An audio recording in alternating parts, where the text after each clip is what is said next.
Dame Diop moo tax ñuy wax ñoom nag amul nit sant ko mu wax waaye lan ko sant. ñi nekk ci biir terrain bi dañu génn terrain bi ñu tàngaay mbir mi.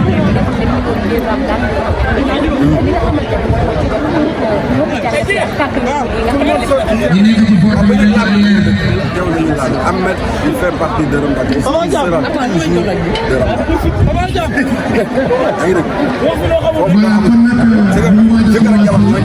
ñaari bokk ndey ak baay yi ren waxuma la ñi nga xamante ne suñu borom da leen boole képp ñu liggéey mënut a ñàkk Sénégal nag yaa am na ñu gën a war a mën a wane que di basé wu ci loolu ci fee yooyu loolu c'est minime quoi dafa tuuti waa lii Ahmed ay mag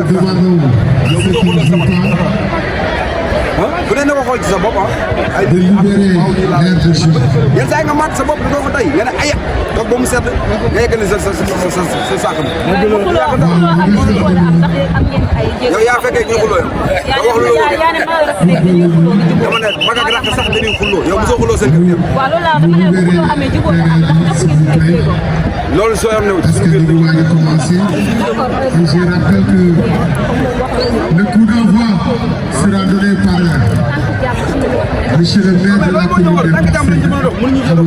Basse, ay si jàng dañoo bëgg suñu biir loolu la yàlla avec ses jàmm la ñu doon te sax fu adjoints, jàmm ñàkk la ñu doon jàmm ñàkk fa de jàmm am na barke maam Cheikh Fall parce que ce soir, c'est le rendez-vous de la culture, du sport.